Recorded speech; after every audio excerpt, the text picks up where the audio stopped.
boa poder contar aí com a sua companhia nesse começo de semana. Nossa energia super positiva para todo o estado de Santa Catarina. Deixa eu te contar os assuntos que preparamos hoje para você. A polêmica que envolve o uso de inibidores de apetite, os remédios que agem no nosso organismo para diminuir a vontade de comer. Quais são os riscos para a saúde e em que momentos são indicados, para quais casos são indicados, nós vamos saber no programa de hoje.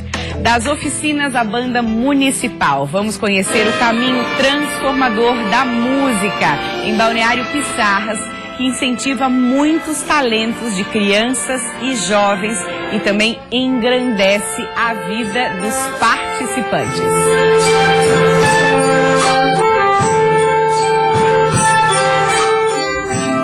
Amanhã, dia 10 de maio, é o dia de luta contra o lúpus, uma doença de difícil diagnóstico, atinge principalmente as mulheres. No Brasil, estima-se que sejam pelo menos 200 mil pessoas que convivem com a doença. Esse é o assunto que nós começamos o Olhares de hoje, recebendo a Giovana Ribeiro, médica, reumatologista. Bem-vinda, tudo bem? Tudo bem. Doutora Giovana, vamos começar definindo o que é lúpus.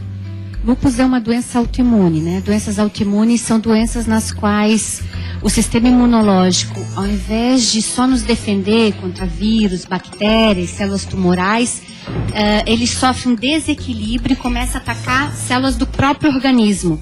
Então ataca células articulares, células da pele, células cardíacas. Células que estão saudáveis ali, que fazem parte do nosso corpo. Isso é mais comum acontecer em mulheres? Tem alguma faixa etária?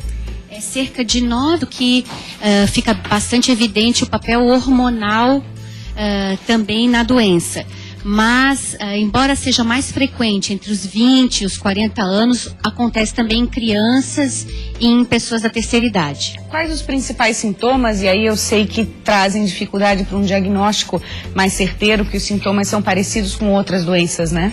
O sintoma mais comum é o envolvimento articular. Cerca de 90% dos pacientes têm artrite. E por isso que o reumatologista é o primeiro médico que o paciente procura, né? Porque a queixa mais frequente é articular. Depois vem as manifestações cutâneas, aquela famosa asa de borboleta, quando o paciente se expõe ao sol, né? Que a gente chama de alergia. O paciente diz, doutora, eu tenho alergia ao sol. Manifestações como água no pulmão, água no coração, envolvimento cardíaco e envolvimento do sistema nervoso central também. Tá. Como essas manifestações a gente chama, são muito pleiomórficas, são muito assim, difusas, muitas vezes dificulta o diagnóstico. Às vezes o paciente aparece só com uma febre, um cansaço, uma perda de apetite. Por isso que nós trabalhamos sempre no dia 10 de maio, que é o Dia Mundial de Combate contra o Lúpus. Nós trabalhamos assim a informação dos pacientes e de outros colegas médicos para suspeitar do diagnóstico o mais precoce possível e não atrasar o tratamento. Para incluir o lúpus no rol das hipóteses, tá? Que nem sempre tem essas manchas na pele, como a gente está vendo nas ilustrações. Essa asa de borboleta não são todos os pacientes que têm. Por isso que a gente diz, suspeitou, encaminha para um reumato, ele vai fazer toda a investigação pulmonar, cardíaca, das células sanguíneas. E existem, claro, anticorpos, que a gente chama, né, exames que a gente pede, os anticorpos para lúpus, que aí nós fechamos o diagnóstico e encaminhamos para o melhor tratamento. É hereditário? O lúpus, a gente diz que a causa total é desconhecida, né? Mas ela tem uma predisposição genética. Então já foram identificados vários pontos do genoma que aumentam o risco para lúpus.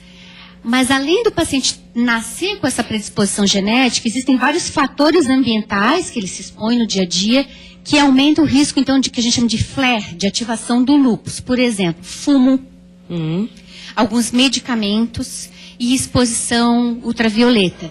Isso aumenta o risco daquela predisposição genética se aparecer expressar. Mais.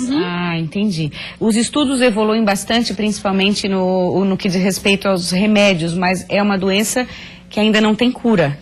O lúpus não tem cura, mas assim, o que traz para o reumato grande conforto é que assim, poucas áreas da medicina evoluíram tanto na última década quanto o tratamento das doenças autoimunes. Então, nós já tínhamos um arsenal muito bom de tratamento para os pacientes com lúpus, artrite reumatoide, artrite psoriásica. Nós dispunhamos de vários medicamentos. Só que para aqueles pacientes que não respondiam ao tratamento convencional, nós aí ficávamos sem opção, né? E isso é que mudou. Nos últimos anos, a pesquisa médica desenvolveu vários medicamentos que a gente chama de imunobiológicos, que aí sim tentam resgatar esses pacientes que não respondiam ao tratamento convencional. Fica como alternativa. Fica como drogas para os pacientes que não responderam aos tratamentos usualmente utilizados, digamos assim. São drogas endovenosas ou subcutâneas que são aplicadas em clínicas especializadas, né? Que tem toda uma equipe para aplicar esse remédio, para ver efeitos adversos. Então, quando o paciente não responde aos tratamentos convencionais, nós não tínhamos antes o que fazer. Agora nós temos, graças ao desenvolvimento de novas tecnologias, novos remédios, novos tratamentos, como tu falaste. Lúpus em gestantes, como é que é essa questão? O risco é muito grande? A gestação para uma paciente com lúpus é uma situação que deve ser planejada, né? A gente sempre diz, você tem que conversar com a sua família e conversar com o seu médico, porque é tudo um tratamento planejado. É uma gestação um pouco mais delicada, porque o lúpus, por si só, já aumenta o risco de trombose. A gestação também é um período, nas mulheres que não têm doença reumática, que também tem um risco maior de trombose, por exemplo. Isso é só uma das características que eu estou citando. Então, a gestação é uma situação delicada. Melhorou muito o prognóstico, né, que a gente diz, melhorou muito a situação da mulher grávida, as condições em que o bebê nasce, mas é graças ao acompanhamento do reumato e do obstetra, mensal, então assim, muda um pouquinho o acompanhamento de uma gestante com lúpus. E tem que ter essa parceria, sem dúvida, né? Tem que ter, assim, de médicos especialistas trabalhando junto. Isso é muito importante a gente enfatizar, porque quanto mais complexo um determinado caso, por exemplo, um paciente com lúpus apresenta uma queda de plaquetas muito grande. Você não sabe exatamente se aquilo é só do lúpus ou pode, por exemplo, decorrer de uma droga que você está usando. Você pede ajuda de um colega hemato. Vamos fazer uma biópsia de medula ou não. Então, assim, quanto mais complexo é o caso, mais necessidade nós temos de outros especialistas assessorando, né? Tá. Que contribuam com a expertise deles em benefício do paciente. Doutora Giovana, muito obrigada pela presença. Que bom a gente poder falar e levar mais informações sobre essa doença. Nós é que agradecemos a divulgação de vocês. Amanhã, então, Dia Mundial de Combate ao Lúpus. Obrigada, até a próxima. A gente continua falando de um assunto aí sobre saúde, né? De saúde para saúde, só que agora, gente, a gente vai falar sobre inibidores de apetite. Muita polêmica. Será que funciona? Para quais casos que são recomendados? A questão de muita gente acaba tomando esses inibidores de apetite sem acompanhamento, sem recomendação médica. E a gente convidou a doutora Adriana, que é endocrinologista. Bem-vinda a Olhares. Obrigada. Um prazer tê-la aqui, tudo bem? Prazer também, tudo bem. Quando a gente fala em inibidor de apetite, já ouvi falar também, doutora Adriana, em bloqueador de apetite. É a mesma coisa? Sim, a princípio sim. Seria, na verdade, só um termo diferente, né? Mas a gente costuma usar mais o inibidor de apetite mesmo. De que forma que esse remédio age no nosso organismo? Então, ele tem um efeito no sistema nervoso central, né? Um efeito de inibir realmente a vontade de comer, ou o desejo de comer. Hoje em dia a gente está bem restrito nesse tipo de tratamento, porque no Brasil a única droga que a gente tem realmente aprovada e em uso é a sibutramina. Sim, eu acompanhei em 2011 que a Anvisa impediu a comercialização de vários inibidores. Na verdade, nos Estados Unidos e na Europa foram proibidos mesmo, né, o uso da sibutramina, porque saiu um estudo com pacientes de mais idade que já tinham um problema cardíaco, que tiveram piores eventos cardiovasculares com o uso da sibutramina. Então acabou se tendo muito medo dela, mas esse perfil de paciente do estudo era um perfil de pacientes de mais idade e já com problemas cardíacos, o que é diferente do que a gente pega muito no dia a dia do consultório, que é um paciente muitas vezes jovem, que está obeso e que necessita de um tratamento, porque ele vai poder vir a ter problemas cardiovasculares pela obesidade também, né? E a gente entra nessa questão que eu ia te perguntar. Quais casos que o inibidor de apetite é recomendado?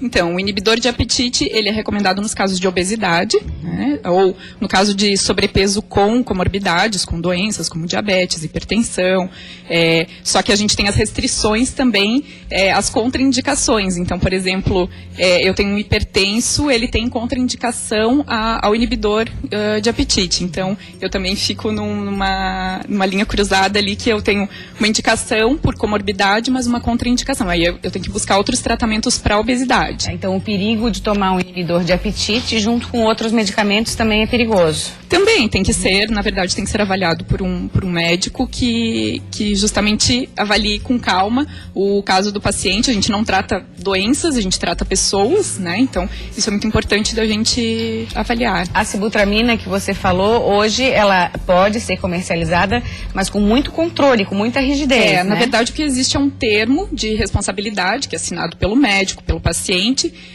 Fica uma via com o médico, uma via com o paciente e uma via na farmácia, né? Uma exigência da Anvisa, que na verdade é para restringir a prescrição, né? Mas ele vem sendo usado e tem suas indicações e tem seus benefícios, né? Porque a gente tem que encarar a obesidade como uma doença também. Sim, né? Um problema... Uma coisa é eu ter uma situação assim, um paciente que está 2, 3 quilos acima do peso e quer emagrecer. Outra coisa é eu ter um paciente que tem 30, 40, 50 quilos acima do peso e ele não, né? Ele precisa de uma ajuda, assim como eu vou tratar diabetes, como eu vou tratar hipertensão, como eu vou tratar outras doenças, eu tenho que encarar a obesidade como uma doença. Queria que você falasse sobre as pessoas que acabam tomando, tendo acesso, né, de várias formas, muitas até pela internet, que acabam comprando, muitas vezes nem sabem até a procedência. E nem o que tem dentro, do medicamento. Isso, não sabe. Não é farinha, assim, se não é. Isso, tomam assim, porque a vizinha recomendou, porque sabe como é que é. Sim. Queria que você deixasse uma mensagem para essas pessoas, quais são os reais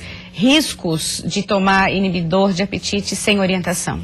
A primeira questão é assim, não saber o que tem dentro, né? Porque se a gente consome uma medicação ou um produto que a gente não sabe exatamente o que tem dentro daquele comprimido, eu já estou correndo o risco de me expor a algo que eu, por exemplo, tenha contraindicação de usar ou que interaja com a medicação que está usando. A outra questão no caso, a pessoa ter os efeitos colaterais, né? E não saber, porque como ela não tá seguindo uma orientação médica, ela também não tem o conhecimento de saber o que vai acontecer, o que pode acontecer, em que caso que ela tem que parar a medicação, em que caso ela não tem que parar, em que dose ela deve usar, né? Então, em que horário tomar, ou muitas vezes o que a gente vê as pessoas tomando doses dobradas, triplicadas, né? Então, tem isso também. Que perigo. Doutora Adriana, tem uma reportagem que eu quero chamar agora que ilustra esse assunto que nós estamos conversando. Daqui a pouco a gente volta, olhem só. Ruth luta contra a balança desde jovem e já recorreu a vários tipos de inibidores de apetite. Deixa você extremamente nervosa, ele deixa você irritada demais, você não consegue falar direito com as pessoas, ou você dorme demais. E essas são apenas algumas reações que podem ser causadas por esse tipo de remédio. Se tomados sem a orientação médica adequada, os emagrecedores podem causar danos à saúde, como problemas cardíacos, insônia, dificuldade de raciocínio e depressão. Preocupada, Ruth resolveu mudar de tática. Entrar numa academia e aí tentar emagrecer pelo lado saudável, que eu já vi que pela fórmula, para mim realmente não deu. Um estudo feito pelo Levantamento Global de Drogas mostra que os brasileiros estão bem acima da média mundial no consumo de inibidores de apetite, e especialmente as mulheres. Para se ter uma ideia, em 2015, a média de uso entre elas no mundo era de 0,1%. Só que aqui, entre as brasileiras, essa porcentagem chega a 1,7%. E quando o comparativo é nacional, a diferença entre homens e mulheres é de quase o dobro. Explicações para esse comportamento de abusar dessas drogas, é muito fácil, vem à mente a questão cultural brasileira, de imagem, de busca de um ideal de beleza, de estar magra, junta a questão cultural com a questão de falta de controle de venda, de prescrição dessas substâncias. Silvia vai começar a tomar um inibidor. Ela sofre de problemas na tireoide e há 6 anos enfrenta a compulsão alimentar que veio após ganhar 30 quilos na gravidez. Principalmente de madrugada, quando eu tive um dia muito difícil, passei por uma grande tristeza, estou num momento da minha vida pessoal muito complicado, e aí você acorda com aquela ansiedade e pensa em carboidrato. A produção e venda de medicamentos para emagrecer chegou a ser proibida pela Anvisa em 2011, o que gerou muita reclamação por parte de pacientes e médicos, já que substâncias como a sibutramina e anfepramona são indicadas para muitos casos de obesidade, mas nem todos. No dia 20 de abril, o Senado aprovou a venda desses remédios. O texto segue agora para a Câmara dos Deputados. Em termos químicos no cérebro, as anfetaminas, essas que são usadas como inibidor de apetite, elas agem no cérebro e geram uma dependência mais poderosa que da cocaína. Ainda tem essa questão do vício, né, doutora Adriana? Tem sim. E isso é mais relacionado principalmente às anfetaminas, que a gente, na verdade, tem essa questão de elas não estarem sendo comercializadas no Brasil, mas ter essa aprovação na Câmara, né? Então, mas elas causam bastante dependência, sim. E outra pergunta rapidamente antes de encerrar: a pessoa que toma por iniciativa própria e para depois de tomar, volta a engordar, muitas vezes até ganha mais peso ainda, né, do que quando começou. O maior problema, sim, é que o tratamento de obesidade, ele é complexo. Ele não depende só de medicação, ele depende de mudança de estilo de vida, de dieta, de atividade física. Então, não basta a pessoa apenas usar uma medicação e achar que está tudo resolvido. Então, se a pessoa consegue usar a medicação, mudar estilo de vida e, né, digamos, a medicação ser usada para dar um impulso de ela conseguir se reorganizar e ela conseguir manter aquele hábito, a atividade física, o exercício, né, a dieta, ela pode... ela consegue sustentar o peso, mas a maioria dos casos isso acaba não acontecendo, porque é muito difícil mudar estilo de vida também, né? Difícil, e por ilusão, doutora Adriana, achar que um remedinho vai resolver toda essa questão. Não é assim. Exatamente. Obrigada pela sua participação, até a próxima. Tá bom. Obrigada. Agora a gente vai receber o Coronel Moretson, que está aqui conosco nessa segunda-feira, na participação dele passada. Opa, caiu o microfone aqui, não faz mal, eu seguro. Sobre os perigos, os riscos em relação à segurança de quem mora nos condomínios. E a gente recebeu muito e-mail de pessoas que moram em casas, em residências, que também querem as dicas de segurança. Bem-vindo, tudo bem? Tudo bem, muito obrigado. Quais são os maiores riscos de segurança para quem mora em casas? Maria Paula, o pior pesadelo para quem mora em casa é ser surpreendido com toda a família jantando por assaltantes. Nossa, ninguém quer. Ninguém merece, certamente. Então o maior risco é esse. É a família reunida, pai, mãe, filho, né? Às vezes um idoso junto, né? Mora junto, e os assaltantes conseguirem entrar na casa. E inevitavelmente acontece mais à noite? Ainda assim, ainda há essa incidência, essas estatísticas comprovam isso, de que as casas que são casas sozinhas, que não estão dentro de condomínios, que é uma tendência hoje, né? Que casas fechadas, essas casas que não são essas, à noite elas são muito mais visitadas. E também as casas que não têm cachorro. O cachorro faz a diferença? O cachorro faz a diferença. As estatísticas comprovam que as casas que não têm cachorro correm até mais 20 vezes chance de serem visitadas. Né? Agora, também só um cachorro, Maria Paula, eu sei que você vai me perguntar isso, só um cachorro, ele pode colocar o cachorro para dormir. Né? Se o cachorro não for adestrado a não pegar coisas de fora, ele pode... Então, o cachorro é mais uma medida de segurança que o proprietário da casa isolada tem que investir. Quais outras? Por exemplo, a cerca elétrica é bastante efetiva, desde que ela obedeça às normas exigidas para isso. Tem muita gente montando cerca elétrica de forma improvisada, e isso pode custar caro se gerar um acidente num transeunte, num carteiro, né? Então, a cerca elétrica tem que obedecer às medidas prescritas na própria prefeitura. As grades, muita gente pergunta assim, hoje o vidro está bastante em moda, né? Porque o vidro é bastante estiloso, né? Fica harmônico, esteticamente, bonito, né? Mas a grade é melhor do que o vidro. Porque o vidro é possível quebrar o vidro com uma certa facilidade. E o vidro você não consegue fazer muito alto. Porque se você sobrepuser uma lâmina a outra, a lâmina de cima vai trabalhar. Então você tem que criar um teto para isso. Aí já é uma coisa mais complexa. A grade não. A grade você consegue fazer grades mais altas. Então a grade é melhor que o vidro. Agora, ambas são melhores do que o muro. Nós nos acostumamos com a cultura do muro alto. Mas o muro alto dá privacidade para o ladrão. Se o ladrão salta o muro alto, o que não é muito difícil para eles, ninguém vê nada. Ninguém vai ver nada. Né? Os transeuntes não vão ver, uma eventual ronda policial também não vai ver, e o ladrão vai estar sozinho lá dentro da família. Cacos de vidro quebrados são proibidos. O caco de vidro é proibido. Né? Inclusive agora por causa da questão da dengue, porque muito deles tem aquele copinho que a boca da garrafa forma e o mosquito da dengue se prolifera ali.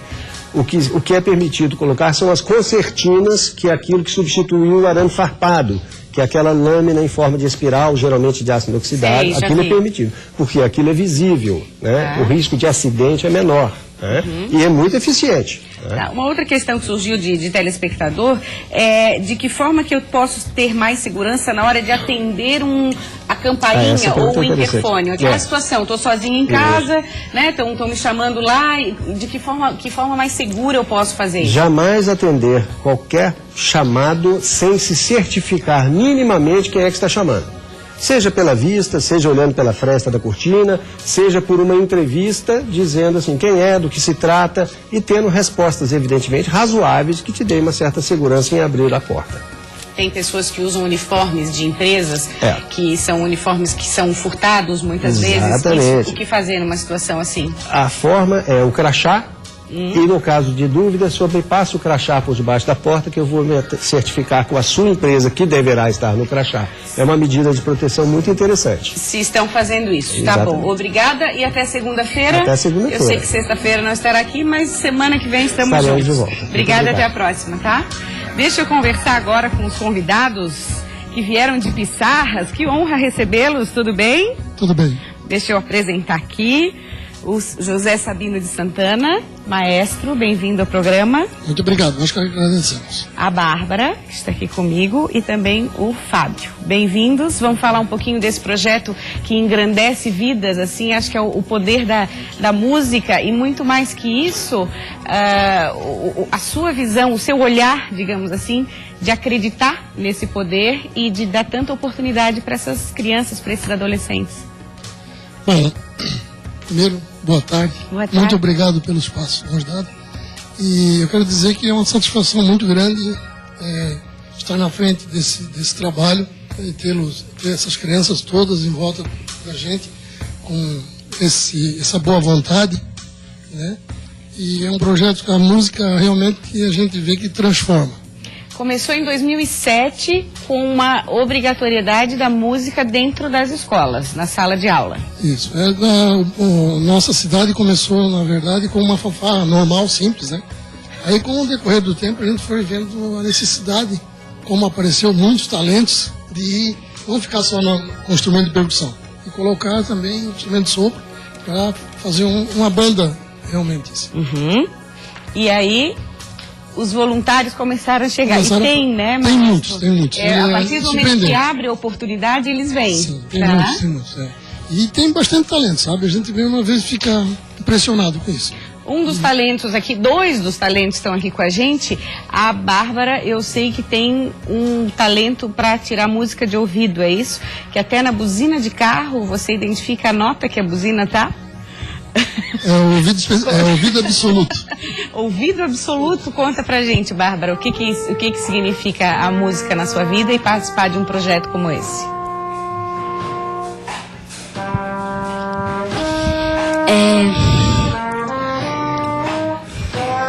Qual que é a importância de estar num projeto assim? Eu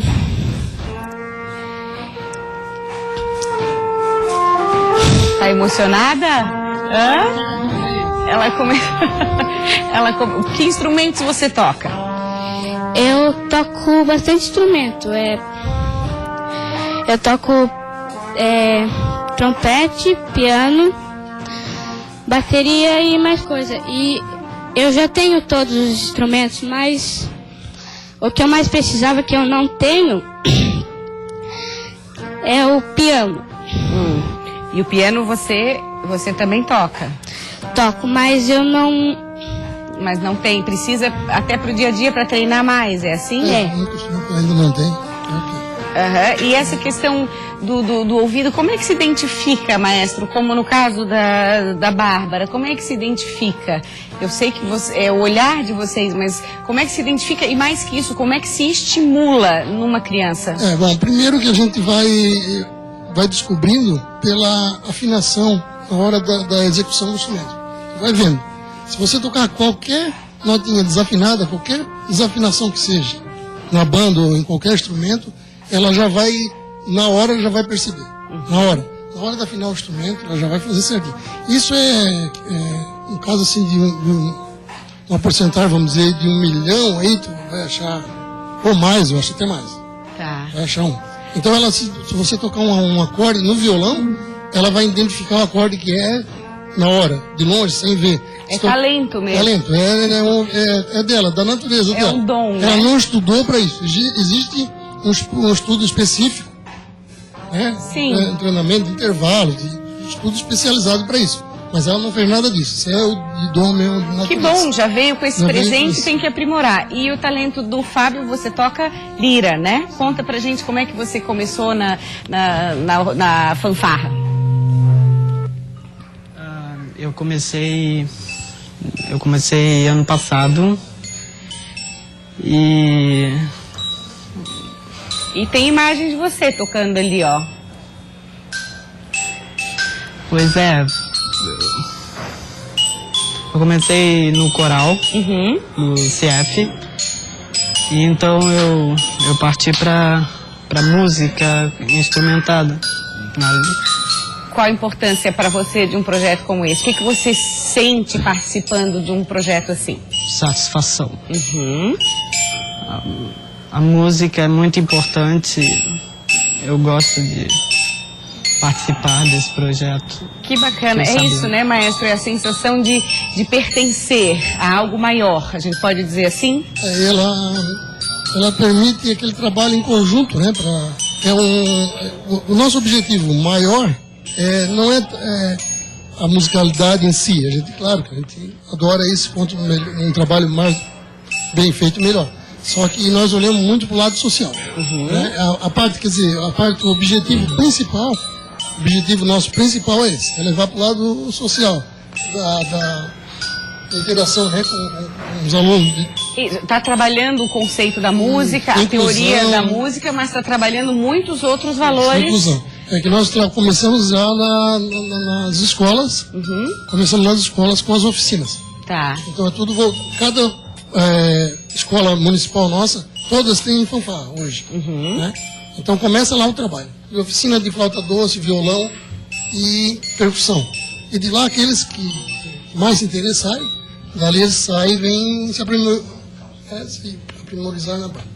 Na banda. Então tá, adorei conhecer vocês, adorei o projeto, quero dar os parabéns. Não tem problema se falou um pouquinho. Eu só queria deixar, pois não. Se fosse possível, eu quero deixar um agradecimento especial a todos aqueles que colaboram conosco. Sozinho a gente não faz nada. Então, desde o nosso prefeito municipal, que sempre está nos apoiando com o instrumental, ganhamos esses 2 últimos anos bastante instrumento para completar a banda. E a todo o poder público que nos ajuda, as secretárias e a população no geral. Tá certo, sem investimento não se faz nada, não adianta só boa vontade, né? Muito obrigada, meninos, menina, muito obrigada, sucesso pra vocês, até a próxima. Quero ouvir vocês tocando aí numa apresentação qualquer dia, combinado? Obrigada. Obrigada a você pela companhia, pode ficar, nós estamos encerrando, vem aí Nader Khalil com o Repórter Band, beijo e até amanhã.